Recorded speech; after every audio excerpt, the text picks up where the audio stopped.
오늘부터는 이제 경우의 수 파트를 할 거고요. 경우의 수, 순열, 조합까지 하면 이제 경우의 수 쪽도 넘어가게 될 건데, 우리가 나중에 확통이 너네는 이제 수능 범위에 들어가잖아요. 그죠? 그럼 확률과 통계라는 단원에 베이스를 깔아준다라고 생각하시면 돼요. 여기에서. 그래서 얘네를 기반으로 해서 그 위에 계속 이렇게 조금 더 여러가지 순열, 여러가지 조합 이런 걸 배우고 나중에 확률 배우고 그거를 다시 종합해서 통계를 배우고 이렇게 할 거예요. 그래서 얘가 기본이야. 그리고 쌤이 생각할 때는 뭐 누구나 선생님들이라면 비슷하겠지만 경우의 수, 순열, 조합, 그러니까 확률과 통계에서 배우는 여러 가지 순열, 여러 가지 조합까지 생각을 했을 때 다 그게 경우의 수 파트예요. 근데 경우의 수 파트가 제일 어려워.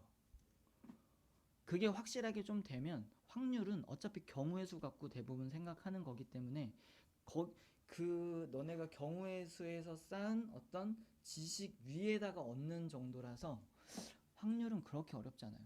그리고 통계는 처음 할 때만 조금 어렵고 적응해보면 좀 쉬워. 그러니까 공부를 어지간히 좀 잘하는 친구들은 통계는 다 그냥 좀 무난하게 하는 편이야. 물론 심한 문제는 다 어렵지. 그러니까 심한 문제도 근데 쌤이 볼 때는 이제 확률과 통계 쪽의 심한 문제보다는 경우의 수 쪽의 심한 문제가 진짜 어려워요. 되게 생각하기가 힘들어. 그러니까 여기가 좀 중요하구나 라고 생각하고 시작하셨으면 좋겠고요. 또 근데 우리가 배우는 내용이 대부분 중학교 때 내용이랑 좀 겹치는 부분이 많아서 중학교 때 했던 거를 조금 더 깊이 있게 정리해 간다 라고 생각하시면 될 것 같아요. 아셨죠? 대답 좀 해줘. 자, 경우의 수에서 시행이라는 게 있는데 우리가 주사위를 던지거나 아니면 동전을 던지는 그런 행위를 얘기해요. 이해 가셨죠? 동전이랑 주사위 갖고 푸는 경우의 수 문제는 좀 해봤을 거 아니야. 초등학교 때부터 있으니까. 그랬을 때 만약에 주사위를 던졌어. 그랬더니 홀수의 눈이 나왔어. 그럼 던지고 난 어떤 시행의 결과잖아. 맞죠? 시행의 결과를 사건이라고 생각한다라고 보시면 돼요. 됐죠? 경우의 수는 어떤 사건이 일어날 수 있는 모든 경우의 수, 경우의 가지수 뭐 이렇게 생각을 할 건데, 자 여기서 뭐 참고라고 되어 있지만 경우의 수를 구할 때는 빠짐없이 하나도 빼놓지 않고 세는 게 중요하고 중복되지 않게. 그러면 이거는 집합을 배운 학생들은 약간 집합이랑 좀 비슷한데 라는 느낌이 있겠지. 그죠? 구하는 것이 중요하다. 이때 수용도, 순서상, 표 뭐 이런 것들을 다 두루두루 이용할 줄 아셔야 돼요. 됐어? 이런 걸 이용을 못하면 좀 복잡한 걸 정리하기가 불편한 문제들이 좀 있어요. 그래서 수용도나 순서상, 표 이런 것들은 적절하게 이용하실 줄 알아야 돼요. 문제 상황에 맞춰서. 자, 그리고 여기에서 합의 법칙이 나오는데 이거 중학교 때 많이 이제 했던 거야. 두 사건 A, B가 동시에 일어나지 않을 때 뭐 또는이 나오면 더한다. 그리고가 나오면 뭐 곱한다. 이런 거 혹시 기억나시나요? 그렇게 했었죠? 자, 근데 이제 여기서 합의 법칙이라고 돼 있으니까 무슨 뭐 교환 법칙, 뭐 결합 법칙, 아니면 곱셈 공식 뭐 이런 지수 법칙 뭐 이런 것처럼 공식화된 걸로 받아들일 수 있는데 그렇게 의미를 받아들이시면 안 돼요. 그냥 어떠한 상황에서 더하는 건지 요게 이제 중요한 건데 우리가 최근에 부등식에서 또는 절대값이 있는 식에서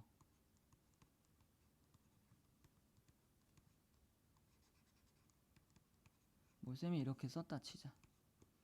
이해했지? 그럼 우리 이 문제 푸는 기본이 뭐야? 기본 푸는 방법이 뭐죠?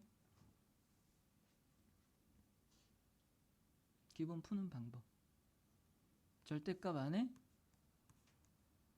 식 또는 문자에 뭘 생각해? 0이 되는 x의 값을 기준으로 해서 범위를 나누어 생각하죠. 그러면 얘 같은 경우에는 지금 0이랑 1을 기준으로 생각하지. 그래서 0보다 작을 때, 0보다 크거나 같고 1보다 작을 때, 그리고 1보다 크거나 같을 때 이렇게 생각을 하잖아. 맞지? 그게 그렇게 하는 이유가 뭐야? 얘네의 부호에 따라서 식이 바뀌니까 그런 거죠. 절대값을 벗길 때 그 부호가 바뀌기 때문에. 이해했지? 그러면 내가 요 상황을 볼 때 생각할 수 있는 모든 경우가 0보다 작을 때랑 0 사이, 그러니까 0과 1 사이에 있을 때랑 0보다 크거나 같을 때, 이렇게 세 가지 경우 말고 또 있어 없어? 없지. 그럼 이렇게 세 가지 경우에 대한 해를 구했을 때 그 해를 다 어떻게 해? 합했죠. 왜냐면 이런 경우에 해가 한 번 나오고 이런 경우에 해가 또 나오고 이런 경우에 해가 나왔으니까 모든 경우에는 얘랑 얘랑 얘가 나온다 이렇게 생각을 했던 거잖아. 그래서 여기에서 나오는 세 가지 해를 다 합쳐서 얘기를 했었어요. 이렇게 접근을 해주면 얘도 경우의 수와 뭐 비슷한 상황인 거고. 자, 그래서 합의 법칙은 경우의 수에서 어떤 걸 구해라 라고 했을 때 그 상황에 해당하는 모든 경우를 분류하는 걸 얘기하는 거예요. 그럼 예를 들어서 쌤이 주사위를 던졌어요. 주사위를 던졌을 때 홀수가 나오거나 또는 뭐라고 할까요? 사의 약수? 사의 약수가 나오는 이런 걸 얘기를 할 거야. 그럼 홀수가 나오는 거 뭐 있어?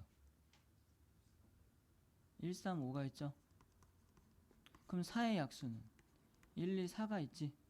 그러면 얘 또는 얘니까 요렇게 나오거나 아니면 요렇게 나오거나인데, 근데 이 상황에서는 중복되는 게 좀 있죠.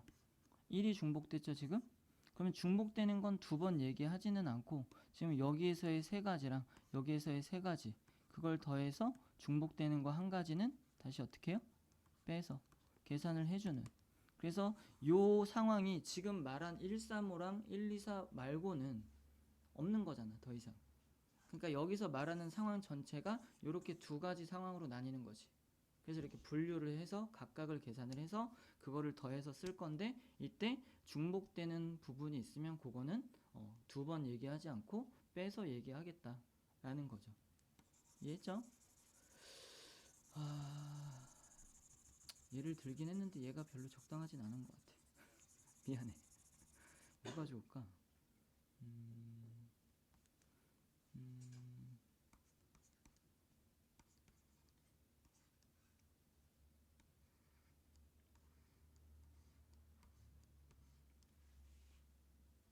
자, 여기에서 A에서 B를 거쳐서 C까지 갈 거예요. 여기가 1번 길, 2번 길, 여기가 기역, 여기가 니은, 여기가 디귿 길이라고 할게요. 여기까지 됐죠? 그러면 합의 법칙은 약간 요런 얘기인 거야. A에서 B를 거쳐서 C까지 갈 거야. 이해했지? 그러면 이때 A에서 C까지 가는 경우의 수가 몇 가지냐라고 물어볼 거야. 지금 제일 간단한 걸로 얘기하는 거야. 그러면 이때 우리가 A에서 C로 가는 경우가 어떤 경우가 있다고 생각해야 돼? A에서 1번 길을 거쳐서 B로 간 다음에 C로 가는 경우가 있고요. A에서 2번 길을 선택해서 B까지 간 다음에 다시 기역이나 니은이나 디귿으로 가는 경우가 있죠. 이거 외에 또 있어? 없지. 그럼 모든 상황에 대한 거를 여기서 쌤이 말하고 싶은 건 1번으로 가거나 또는 2번으로 가거나 이렇게 분류를 한 거잖아. A에서 C까지 갈 건데 이 두 가지 경우 외에는 또 없다는 거지. 맞죠? 그럼 이렇게 모든 상황을 이렇게 크게 두 가지 경우 또는 이제 문제에 따라서 세 가지 경우가 될 수도 있고 뭐 더 많은 가지수가 있을 수도 있지만 이렇게 분류하는 이 작업을 합의 법칙이라고 얘기하는 거야. 그러면 지금 1번으로 갔을 때 몇 가지 있어요? B에서 또 C로 갈 거니까 세 가지 있죠. 2번으로 거쳐서 또 가는 경우도 세 가지가 있지. 그럼 그 세 가지랑 뒤에 나온 세 가지를 어떻게 해야 돼? 1번으로 갔을 때랑 2번으로 갔을 때랑 합해서 6가지가 있다. 이렇게 얘기를 하겠지. 그럼 지금 우리가 생각한 거 어떻게 했어? 더했지. 이 상황을 합의 법칙이라고 얘기한다는 거예요. 그래서 얘가 되게 중요해. 그러니까 당연히 덧셈이 중요한 게 아니라는 거야. 덧셈이 중요한 게 아니라 이 상황을 전체를 내가 분류할 수 있는 그 능력이 중요한 거야. 그러니까 그 부분을 잘 생각해야 돼. 내가 어떻게 무엇을 기준으로 상황을 분류를 해야 모든 상황을 빠짐없이 다 분류를 할 수 있을 것인가를 고민하셔야 돼요. 이해 가시죠? 자, 그래요. 자, 여기 개념 Q 요거 꼭 읽어보세요. 여기서는 선택의 가짓수가 경우의 수랑 항상 같지만은 않다, 뭐 이런 내용이 있어요. 이런 건 책 한번 다시 보시는 게 좋을 것 같아요. 간단히 볼까?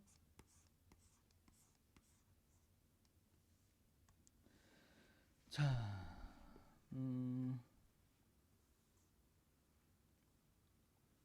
상자 안에 모양과 크기가 같은 빨간색 공 2개랑 파란색 공 1개가 있대요. 이 중에서 한 개의 공을 선택하여 나올 수 있는 색은 다음과 같이 빨간색과 파란색, 그러니까 빨간색 또는 파란색으로 전체의 경우의 수는 2래요. 맞죠? 빨간색이 2개가 들어있고 파란색이 하나가 있대. 어떤 주머니 안에. 됐지? 그럼 이 중에서 내가 선택했을 때 나올 수 있는 경우는 빨간색 아니면 파란색밖에 안 나오잖아. 그지? 그럼 여기 개수랑 지금 나올 수 있는 경우의 수는 좀 차이가 발생하죠. 있는 건 3개인데 경우는 2가지밖에 없는 거니까. 이해했어? 무슨 말인지? 그러니까 이때는 경우의 수랑 요 가짓수랑 좀 달라요. 다른데 이게 나중에 확률로 넘어가잖아? 그럼 확률은 또 달라. 여기서 쌤이 만약에 파란색 하나를 꺼낼 확률은 몇이냐라고 하면 뭐라고 해야 돼? 2분의 1이야? 3분의 1이야? 응? 3분의 1이죠? 3개 중에 하나를 선택하는 거니까. 확률로 보면. 그럼 이때 요건 다시 또 3개로 바뀌잖아. 빨간색이나 파란색 나올 수 있는 경우로 보면 그냥 2가지인데. 그죠? 그러니까 요게 지금 쌤이 뭔가 디테일한 예를 들어주긴 조금 힘든데 경우의 수로 생각할 때랑 확률로 생각할 때랑 조금 다를 수도 있는 부분이 있다라고 생각을 좀 해주세요. 아셨죠? 그래서 책 한번 꼭 보시고 지금 선행한 사람들도 개념수는 다 갖고 있지? 그지? 경우의 수를 어려워하는 이유. 그래요. 저런 이유로 어렵대요. 합의 법칙. 너무 쉬워서 이런 거는 좀 안 하고 넘어갈게. 여기도 좀 중요한 것 같아. 그래서 개념 요 부분 한번 읽어볼까요? 쌤이 잠깐 시간을 줄게. 너네 집에 가서 읽으라고 하면 안 읽을 거니까 지금 읽어봐. 자, 볼게요. 그래서 합의 법칙에서 지금 여기서는 동시에라고 표현했는데 우리가 전에 중학교 때 배울 때는 동시에 일어난다는 말 자체를 고배 법칙에서만 썼었어요. 근데 그때 말하는 동시에는 정확하게 동시에라는 그러니까 뭔가 동시에 일시적으로 일어났다 뭐 이런 의미보다는 연속해서 잇따라 일어났다, 연속해서 일어났다 정도로 해석을 하시는 게 좋고, 지금 여기에서는 여기서도 동시에라는 말은 조금 애매한 것 같아요. 쌤이 볼 땐 그냥 중복해서 나타나는 경우를 얘기한다라고 보시면 될 것 같아요. 합의 법칙에서는.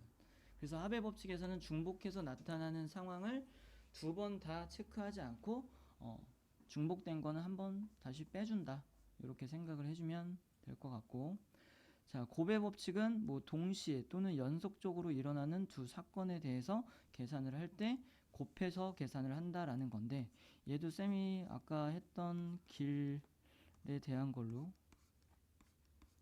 이렇게 볼 수도 있어요. 여기 A에서 B를 거쳐 C까지 또 갈 거야. 그럼 A에서 B로 가는 경우의 수가 몇 가지예요? 2가지죠. 그럼 B에서 C로 가는 경우는 몇 가지야? 3가지지? 이해했지? 그러면 나는 A에서 C까지 간다는 건 A에서 B를 거쳐서 C까지 갈 거니까 연속적으로 가는 거네, 상황이.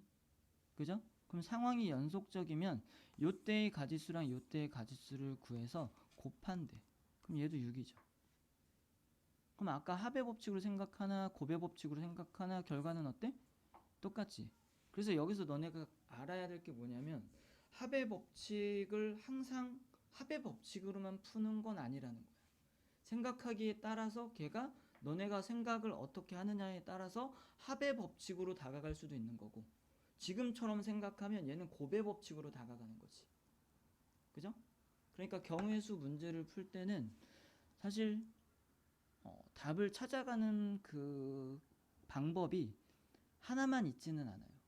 니네가 생각을 어떻게 하느냐에 따라서 이렇게 나올 수도 있고 답이 이렇게 나올 수도 있는 거야. 그럼 약간 도형이랑 비슷하지 얘가. 그죠? 그래서 얘네는 도형이랑 비슷하다라고 느끼시면 좋겠고요. 도형이랑 비슷하기 때문에 너네가 단순히 공식만 갖고 이렇게 계산해서 답을 내버릇하면 그건 올바른 공부 방법이 아니야.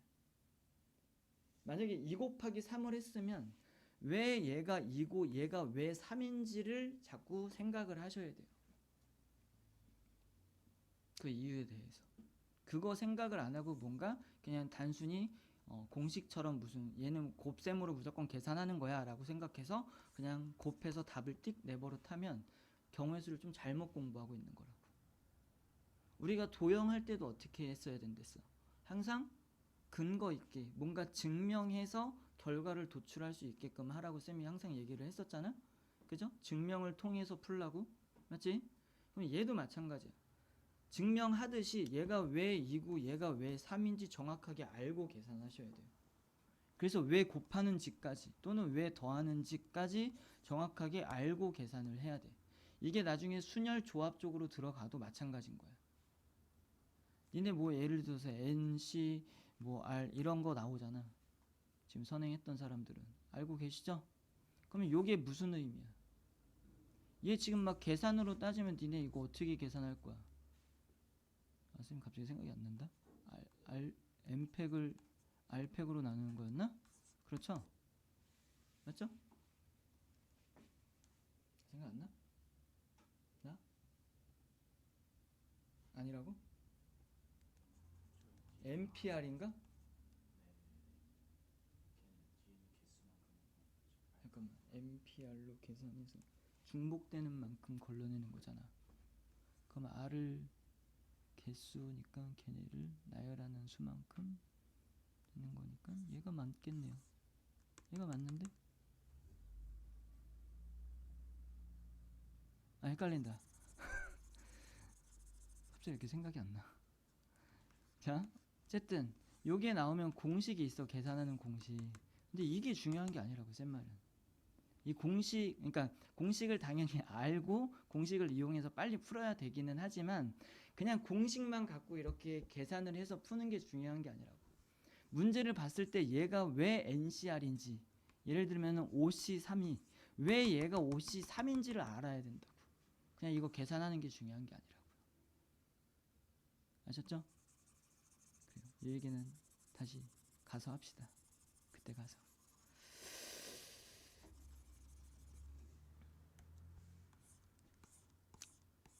자, 여기도 시간 되시면 한번 읽어보시고. 수영도가 뭔지는 아세요? 수영도. 수영도도 문제 나오면 얘기할게.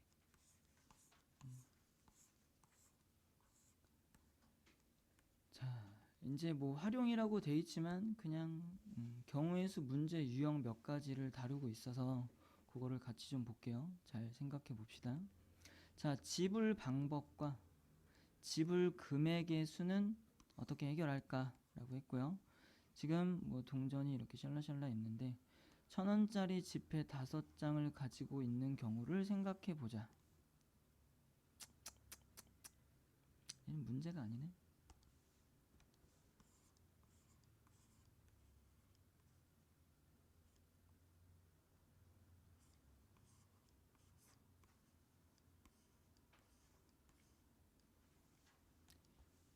쌤이 문제를 만들게 그냥.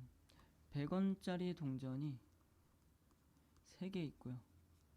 50원짜리 동전이 2개가 있고요. 10원짜리 동전이 3개가 있어요. 이해했죠? 그러면 내가 지금 여기서 지불 방법에 대한 걸 생각을 해볼 거야. 그러면 내가 100원짜리가 3개 있으니까 지불할 수 있는 모든 방법을 생각을 할 건데 그러면 이 중에 뭐 하나만 써도 되고 어떤 건 쓰고 어떤 건 안 써도 되고 뭐 지불할 수 있는 모든 경우의 수를 생각을 할 거예요. 그러면 내가 얘가 3개가 있으면 빵개를 쓰던지 얘는 안 쓸 수도 있으니까 아니면 1개를 쓰던지 아니면 2개를 쓰던지 3개를 쓸 수 있겠지. 됐지? 그럼 4가지 경우가 있겠다. 그럼 얘는 몇 가지 경우가 있어요? 빵개 쓰던지 1개 쓰던지 2개 쓸 수 있겠지. 됐지? 그럼 얘는 3개 있으니까 안 쓰던지 1개 쓰던지 2개 쓰던지 3개 쓸 수 있겠죠. 그럼 여긴 3가지, 얘는 4가지 이렇게 있을 수 있겠다. 됐죠?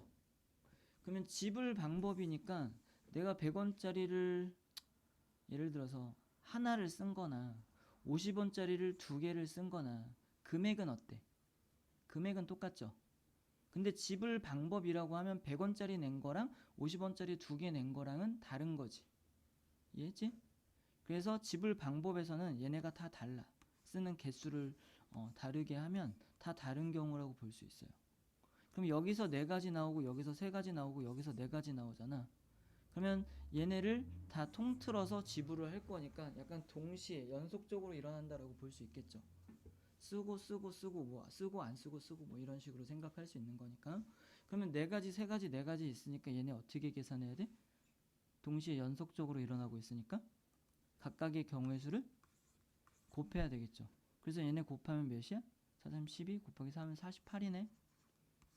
근데 지불한다라는 건 무조건 돈을 어떻게 하는 거야? 내는 거지. 근데 내가 얘네의 가지수만 갖고 다 곱해서 계산을 해버리면 얘 빵개 내고 얘 빵개 내고 얘 빵개 내는 경우도 하나가 포함이 돼 있는 거지. 그러면 다 빵개씩 내면 지불을 안 한 거나 마찬가지잖아. 지불했다라고 볼 수는 없죠. 그러니까 그 경우는 한 가지를 빼주셔야 돼요. 그래서 얘는 47가지 경우가 있다라고 볼 수 있어요. 여기까지 됐죠? 하은이 이해 가니? 근데 이제 지불 금액으로 생각을 해보면 아까와 같이 얘를 1개 쓴 거랑 100원짜리 1개 쓴 거랑 50원짜리 2개 쓴 거랑 어때? 같죠? 그쵸? 같으니까 그 경우는 중복해서 세면 안 되겠네. 지불 금액에 대한 건. 그러면 그거를 어떻게 해야 돼? 중복되지 않게 생각을 할 건데 어떻게 생각을 할 거냐면 잘 들으세요. 여기가 약간 헷갈리니까. 지금 50원짜리 2개로 얘보다 위에 단위에 있는 100원짜리를 만들 수 있는 상황인 거지. 2개로. 이해했어? 그런 상황이면 여기 있는 100원짜리를 다 50원짜리의 개수로 바꾼다라고 생각하는 거예요. 이해하셨나요? 그러면은 여기 있는 100원짜리 3개가 50원짜리 몇 개로 바뀌어야 돼? 몇 개냐? 찬우야 몇 개야? 총 8개? 그래서 여기 있는 3개를 다 50원짜리 6개로 바꿔요. 그럼 50원짜리가 이제 몇 개가 되는 거야? 얘는 사라진 거고 얘는 8개가 된 거죠. 이해했죠? 그럼 요렇게 따지면 얘 50원짜리 2개로 100원은 만들 수 있지만 100원짜리 1개로 만든 상황은 생각하지 않게 되지. 그러니까 요렇게 만약에 가지수를 세면 중복되는 건 없는 거야. 아까처럼 금액이 중복되는. 아까는 100원짜리 2개 쓰고 50원짜리 4개 쓰는 경우가 금액이 같잖아요. 그걸 각각 셌으면 2번 중복해서 셌을 텐데 지금 얘는 사라졌고 50원짜리 갖고만 세는 상황, 금액을 만드는 상황이 됐으니까 얘는 중복이 되지는 않는다는 거지. 이해했지? 그러면 얘가 나올 수 있는 경우가 0부터 8까지 총 9가지가 있겠다. 이번에는 얘는 똑같이 4가지가 아니 4가지가 있을 거고요. 됐죠? 그래서 총 나올 수 있는 경우의 수는 얘 동시에 연속적으로 생각하는 거니까 49, 36해서 2개 다 빵개 쓰는 경우 한 가지만 빼줘야 되겠네요. 그건 지불 금액이 아니니까. 됐어? 그래서 몇 가지? 35가지라고 할 수 있겠지. 됐지? 하나 이해가? 자, 문제 하나 낼게요. 자, 그러면 다시 한번 얘기할게. 작은 금액의 단위로, 그러니까 개수로 그 위에 금액을 만들 수 있으면 그 위에 금액을 다 아래 단위 금액으로 바꾼다고 생각하는 거라고. 됐어?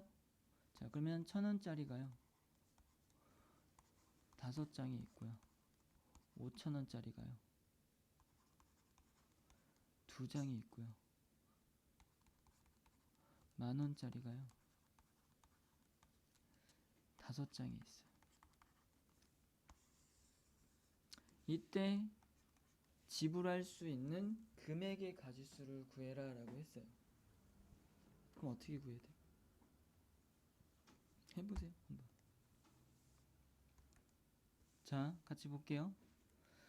자, 얘 5장 있지? 얘를 5,000원 만들 수 있겠네. 그러면 얘를 1,000원짜리로 바꿔야 돼. 이해했어? 무슨 말인지? 자, 근데 다시 얘 2장 있으니까 10,000원짜리 만들 수 있겠네. 10,000원 만들 수 있네 2장으로. 그러면 10,000원짜리도 5,000원짜리로 바꾸셔야 돼요.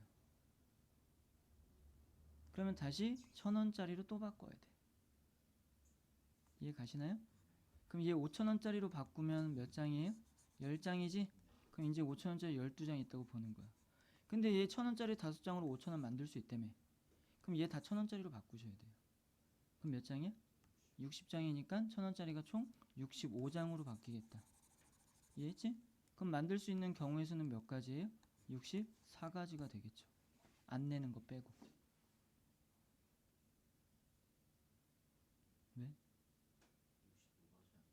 왜? 아, 그치. 아, 쌤이 65에서 1을 뺐다. 65가 되겠네요. 1,000원부터 66만 5천원까지 만들 수 있으니까. 됐어? 자, 색칠하는 방법의 수는 어떻게 해결할까? 라고 돼 있는데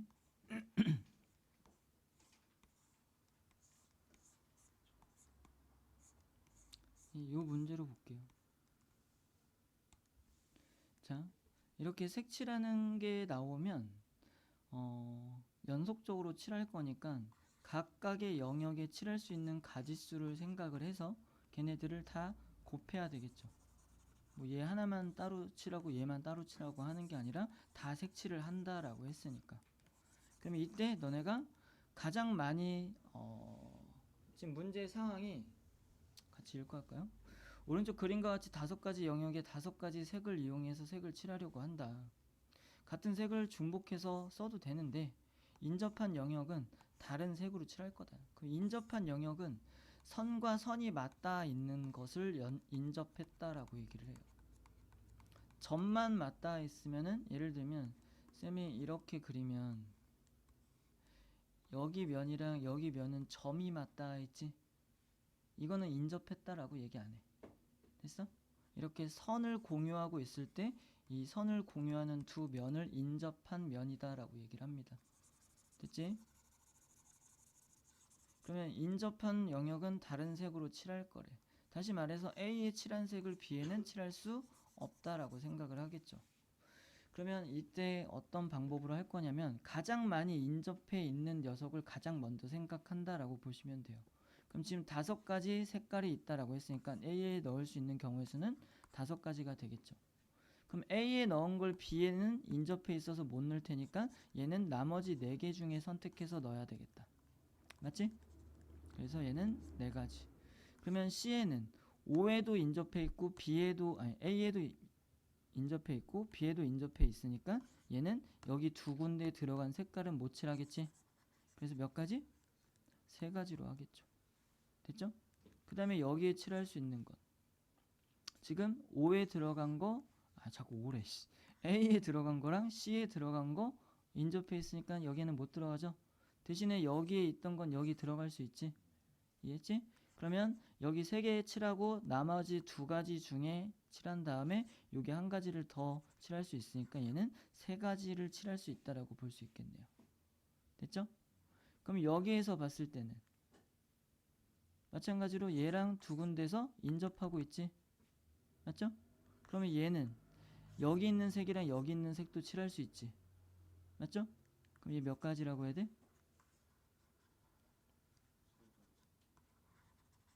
3가지라고 해야 되겠죠. 오랜만에 보니까 쌤이 자꾸 헷갈린다. 말하면서 뭔가 자꾸 헷갈린 느낌이야. 자, 다시 생각해보자. 5가지를 넣었어. 5가지 중에 하나를 넣었어. 그다음 여기다 빼고 넣었어. 빼고 넣었죠? 그럼 여기는 3가지라고 하는 게 맞지? 여기도 3가지라고 하는 게 맞죠. 그래 맞겠네요. 그럼 얘는 이렇게 계산하면 돼. 그러면 5 곱하기 4 곱하기 3 곱하기 3 곱하기 3이 되겠지. 됐나요? 그래서 뭐 540까지 라고 될 거고. 근데 요 위에 있는 게 헷갈린 거야.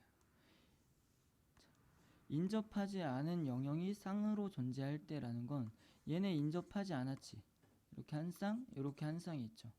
그죠? 이런 경우에는 조금 전과 같은 방법으로 하기가 조금 애매해요. 예를 들면 4가지 색을 칠한다라고 생각을 할 거야. 그러면 A에 4가지 경우를 넣었다고 쳐. 그럼 B에는 몇 가지를 넣을 수 있죠? 3가지 넣을 수 있겠죠. 그럼 C에는 3가지? 왜? 여기에 들어간 거 빼고는 여기에 넣을 수 있으니까. 그럼 여기에서 3가지라고 했어요. 그럼 여기는 몇 가지예요? 여긴 몇 가지죠? 여긴 몇 가지? 3가지? 자, 이렇게 하면 맞아요? 틀려요? 왜 틀리죠? 맞게 한 것 같은데. 왜 틀리는지를 얘기해봐. 생각을 해봐.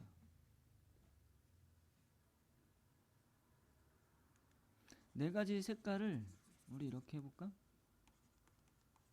빨주노초가 있다고 해볼까? 그럼 여기는 빨간색이 들어갔어. 그럼 여기는 주황색이 들어갔어. 그럼 여기는 아까 3가지라며. 그럼 주황색 빼고 다 들어갈 수 있다고 생각해야 되는 거 아닌가? 그럼 여기는 빨간색이 들어갈 수도 있고 노란색이 들어갈 수도 있고 초록색이 들어갈 수도 있는 거네. 이해했지? 그럼 빨간색이 들어갔다고 치자. 예를 들어서 그럼 여기는 몇 가지가 들어갈 수 있죠? 몇 가지 들어갈 수 있지? 3가지. 뭐뭐 3가지죠? 빨만 빼고 다 들어갈 수 있죠. 그죠? 근데 여기에 만약에 노란색이 들어가면 어때요? 2가지밖에 못 들어가죠. 근데 아까 여기서 우리가 이 4가지, 3가지, 3가지, 3가지 이렇게 써버리면 노란색이 썼을 때도 여기가 3가지가 들어가 이렇게 계산을 했을 때 괜찮은 거지. 근데 지금과 같은 상황을 보면 안 되겠죠. 2개를 제외시켜야 되는 거니까. 그러니까 얘는 경우를 나눠야 돼요. 이런 상황에서는. 그지? 그러면 A에 일단 4가지, B에는 3가지가 들어갈 거야. 그럼 C에는 빨간색이랑 그러니까 A랑 같은 색이 들어갈 때가 있고 A랑 C랑 다른 색이 들어갈 때가 있는 거지. 이때에 따라서 D가 다르게 결정되기 때문에 다르게 생각을 하셔야 되는 거예요. 이해하셨어요? 그럼 A랑 C랑 같은 경우에는 여기 게 여기도 들어간 거니까 얘는 몇 가지라고 해야 돼? 여기 들어간 게 무조건 일로 와야 되니까. 그럼 4가지라고 해야 돼? 1가지라고 해야 돼? 응? A에 들어간 게 여기 들어갈 거라니까요. 그럼 얘는 선택을 할 수가 있어? 아니지. A에 들어간 거 무조건 따라갈 거 아니야 그냥? A가 빨강이면 여기도 빨강, 여기가 주황이면 여기도 주황. 그럼 여기는 1가지라고 하셔야 돼요. 이해하셨죠? 그럼 이렇게 같은 색깔이고 얘는 그것 빼고 다 들어갈 수 있으니까 얘는 3가지가 되겠다. 그래서 A와 C가 같은 경우에 4 곱하기 3 곱하기 1 곱하기 3 이렇게 계산하는 거예요. 됐죠? 그 다음에 A와 C가 다른 경우는 지금 여기가 4가지가 들어갔고 4가지 중에 하나가 들어갔고 여기는 A에 들어간 거 빼고 나머지 중에 하나가 들어갔고 그러면 지금 여기에는 A에 들어간 것도 안 되고 B에 들어간 것도 안 되니까 2가지라고 볼 수 있겠네요. 맞죠? 그리고 마지막으로 D에는 여기 들어간 거랑 여기 들어간 거랑 다르니까 여기 있는 2가지랑 겹치면 안 되겠지. 그러니까 남은 2가지만 들어갈 수 있겠죠. 그래서 여기는 2예요. 그럼 계산해보면 3 곱하기 4 곱하기 2 곱하기 2 이렇게 되겠지. 됐어? 그럼 내가 여기서는 뭘 합의 법칙이라고 생각해야 돼? 이 경우와 이 경우로 나눈 거지. 지금 조건에 맞게 색칠을 할 때 크게 이렇게 두 가지 경우로 나눈 거잖아. 그러면 이때의 가지수와 이때의 가지수를 어떻게 해야 돼? 더해서 생각하셔야죠. 얘네는 동시에 일어날 수 없는 거잖아. 맞죠? 이해 가시나요? 자,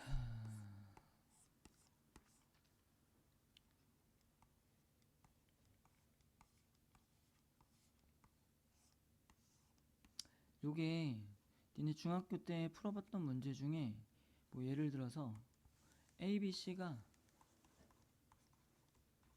가방 A, B, C를 갖고 있는데, 아니면 자리가 A, B, C가 있는데 같은 문자의 자리에 앉지 못한다라는 조건이 붙으면 A는 어떤 것만 있을 수 있어? B나 C 자리에만 앉을 수 있겠죠? 이해하셨나요? 같은 문자에 못 앉는다라고 했으니까. 그러면 얘는 그 다음에 A랑 C만 남았는데 A랑 C 중에 뭐가 와야 돼? 같은 자리에 같은 문자 못 앉아요. 그럼 얘는 A가 오면 안 되겠다. A가 오게 되면 여기 반드시 C가 올 수밖에 없잖아. 그러니까 얘는 C밖에 없죠. 그리고 여기는 A밖에 없죠. 그래서 이렇게 한 가지 경우랑, 그 다음에 얘는 C가 왔을 때 뭐가 올 수 있어? A랑 B가 올 수 있는데 B는 안 되겠다, 얘 때문에. 맞죠? 그럼 여기 반드시 A가 오고 이 자리에 B가 와줘야 되겠네. 이렇게. 이해하셨나요? 그럼 요게 다야. 그러면 A, B, C가 자기 문자가 있는 자리에 앉지 않을 경우의 수는 이렇게 두 가지가 있다라고 보는 거예요. 지금 여기에서는 그 내용에 대한 게 나왔어. 사람 n명일 때 자신의 것을 뽑지 않는 경우의 수를 dn으로 정의를 한다면 n-1 곱하기 dn-1 플러스 dn-2래요. 그럼 쌤이 여기에서 n을 4로 생각을 할게. 그럼 n이 4니까 여기는 3 들어가겠다. 맞죠? 그리고 얘는 dn-1이니까 d3이 되겠다. 그리고 플러스 얘는 d2가 되겠네요. 여기까지 했죠? 그러면 d3은 뭘 의미하는 거야? 3명이 지금 아까처럼 이렇게 3명이 있는데 자기 뭐라고 나와 있었어 아까? 자신의 것을 뽑지 않는 경우의 수를 dn으로 한댔으니까 얘는 3명 있을 때 자신의 것을 뽑지 않는 경우의 수야. 그럼 아까 몇 가지 나왔어 우리 했을 때? 2가지 나온 거죠? 맞죠? 그럼 얘는 2. 그러면 얘는 D2는 뭘 의미하는 거야? A, B 두 명이 있을 때 자신의 것을 뽑지 않는 경우의 수니까 얘는 B를 뽑고 얘는 A를 뽑는 경우밖에 없겠지? 이렇게 한 가지밖에 없지? 그러니까 얘는 1이야. 그럼 얘네 두 개 더하면 3이야. 3 곱하기 3 하면 얘는 9예요. 이해하셨어요? 그럼 얘까지는 해볼게. 진짜 9인가? 여기 D가 있다라고 했을 때 얘도 똑같이 자기 문자에 뭐 이렇게 자기 것을 뽑지 않는다라고 생각할 거니까 얘는 B나 C나 D가 나올 수 있겠다. 됐어? 그럼 B에는 뭐가 올 수 있죠? 얘 다음에 뭐가 올 수 있죠? A나 C나 D가 올 수 있겠네. 맞죠? 이해 가셨나요? 자, 그러면 A가 왔어. B랑 A랑 왔어. 그럼 남은 건 뭐 남았어? C랑 D밖에 없지. 그러면 여기에 C가 올 수는 없죠. 그러니까 얘는 반드시 D가 올 수밖에 없겠다. 그럼 여기에는 당연히 C가 올 수밖에 없겠죠. 됐죠?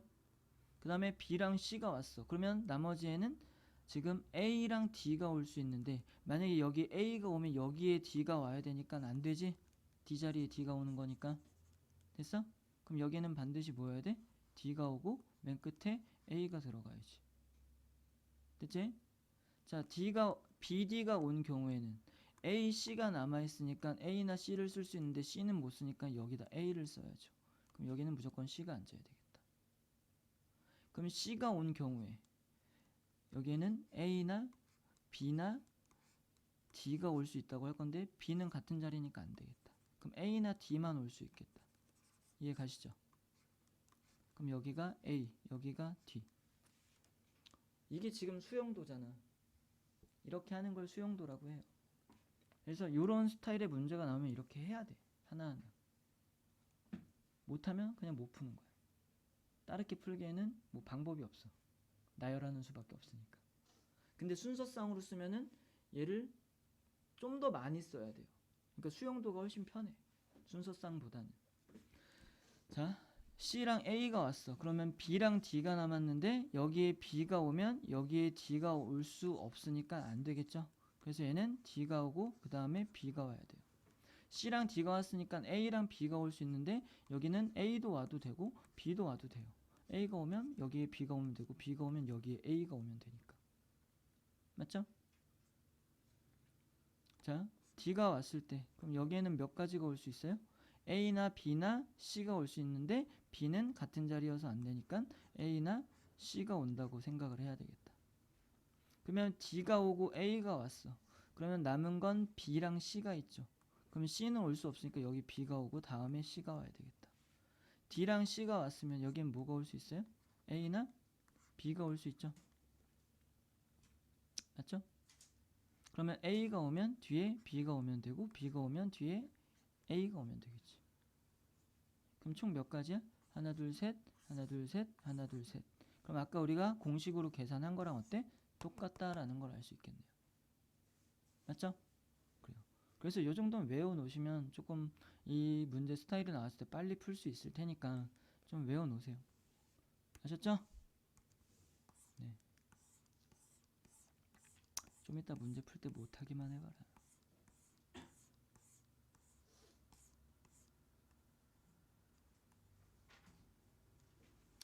자, 하민아, 여기는 꼼꼼히 생각하는 게 되게 중요한 거야.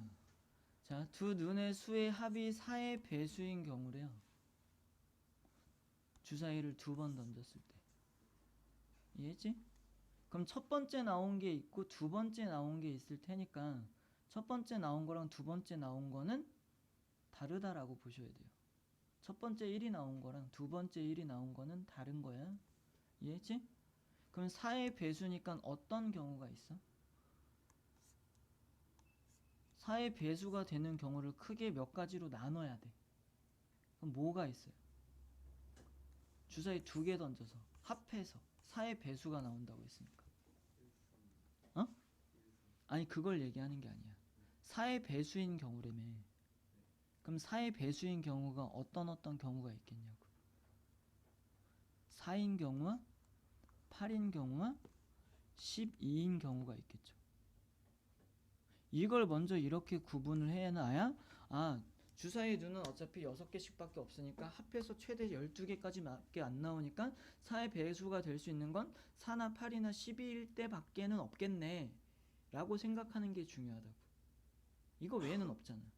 그럼 각각의 경우를 각각 구해서 다 더하시면 되겠죠. 그 생각을 못하면 경우의 수는 어렵다고. 근데 누가 기준을 잡아주거나 하는 게 아니잖아. 니네가 잡아서 분류하는 거니까. 그러니까 어렵지 좀. 자, 그러면 4가 나오는 경우가 뭐가 있어? 1, 3, 2, 3일이 있겠죠. 1, 3과 3일은 다르지. 순서가 다르니까. 그럼 8이 나오는 경우는 2, 6, 3, 5, 4, 4, 5, 3, 6, 2 이렇게 있겠다. 12가 되는 경우는 6, 6밖에 없죠. 그럼 여기 3가지, 5가지, 1가지. 답은 9가지. 하민아 이해했어?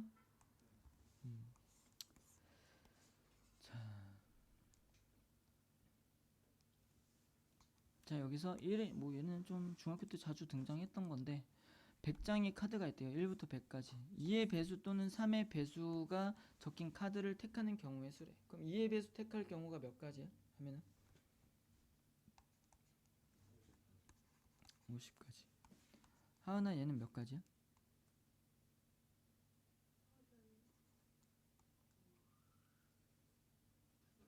어? 왜 그래? 긴장하고 그래. 이렇게 되죠? 됐어요?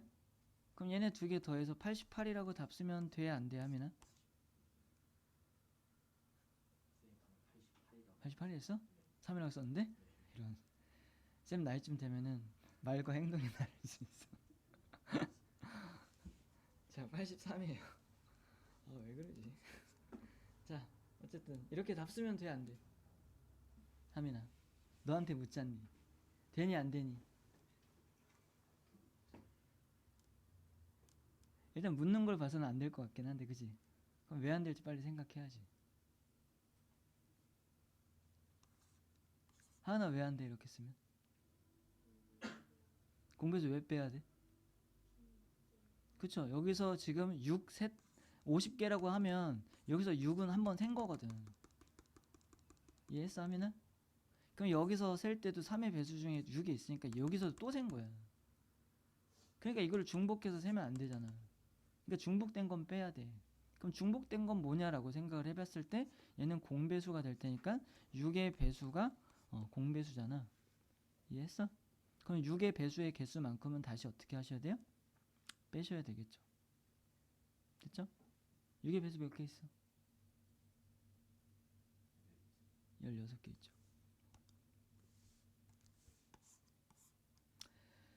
자, 얘는 쉬운 거니까 너네가 한번 해보세요. 얘도 쉬우니까 해보시고요. 이건 한번 할게.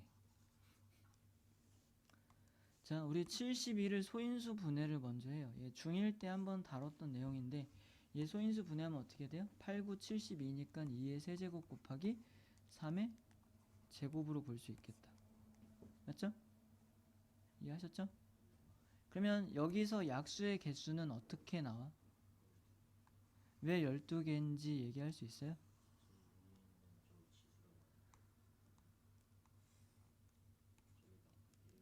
맞아요. 그럼 왜 1을 더했는지 아세요? 그것까진 기억이 안 나요?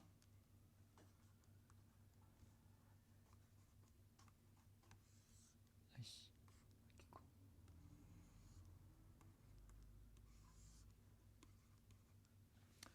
자, 약수라는 거는 지금 여기에서 2 3개 있고 3 2개 있으니까 둘 다 선택을 안 하면 2의 빵제곱, 3의 빵제곱 걔네는 1이죠. 그러니까 빵제곱끼리 곱한 1이 약수가 된다는 건 당연히 알고 있겠죠. 1은 모든 수의 약수니까. 그래서 얘 2의 0제곱 곱하기 3의 0제곱이라고 쓸 거예요. 그러면 지금 여기 3 하나 있고 2의 0제곱 있으니까 곱하면 그냥 3이죠. 그죠? 그럼 그냥 2의 0제곱 곱하기 3의 1제곱이라고 쓸게요. 됐죠? 그럼 3도 약수네. 그럼 얘랑 곱하면 걔는 뭐 9잖아. 9는 70의 약수죠. 그러니까 얘도 2의 0제곱 곱하기 3의 제곱으로 쓸게요. 그럼 그 다음 건 어떻게 쓸 수 있어? 2의 1제곱 곱하기 3의 0제곱으로 쓸 수 있죠. 그 다음 거는 2의 1제곱 곱하기 3의 1제곱. 그 다음 거는 2의 1제곱 곱하기 3의 제곱. 그 다음 거는 2의 제곱 곱하기 3의 0제곱. 2의 제곱 곱하기 귀찮아 죽겠네.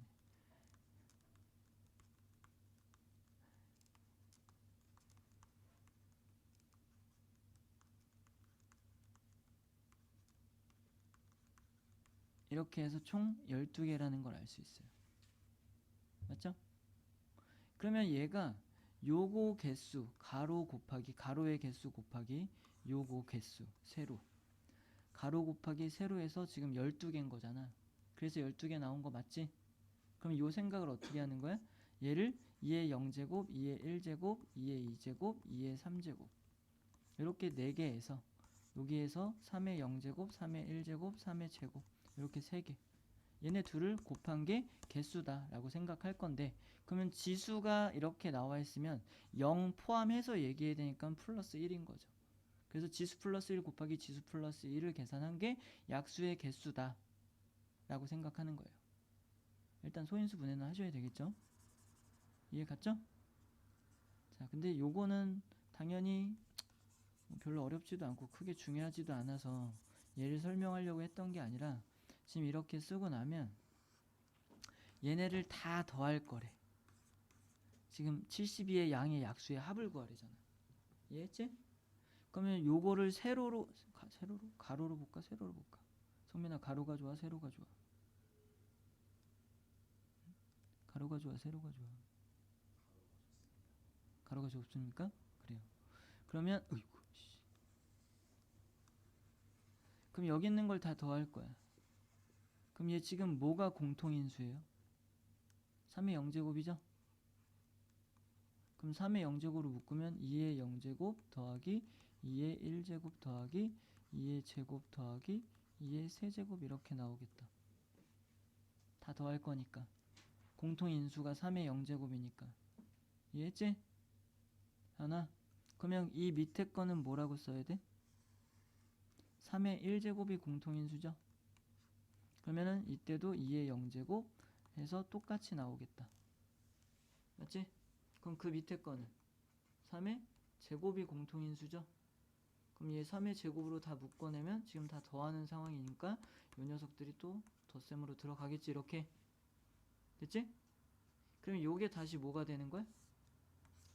얘네 다 더할 거잖아. 우리 다 더할 거였거든. 그럼 얘네를 또 더하죠. 그러면 이게 공통인수지 지금. 이해했어? 그럼 뭐라고 써야 돼? 2의 0제곱 더하기 2의 1제곱 2의 제곱 2의 세제곱 곱하기 3의 0제곱 더하기 3의 1제곱 플러스 3의 제곱. 요렇게 계산하는 게 그럼 얘네를 다 더한 게 되겠다. 맞죠? 그래서 얘 좀 기억해 놓으셔야 돼요. 나중에 수열에서 다시 또 등장할 수도 있어. 유사 문제요. 그래서 이렇게 계산한다는 걸 알고 계셔야 돼요. 그래야 빨리 하지. 됐습니까? 자, 그러면 24-8번 한번 풀어보세요. 아이고, 이거 안 누르고 있었네. 자, 나 이거 오늘 끝내버리고 싶은데 왜 이렇게 많지?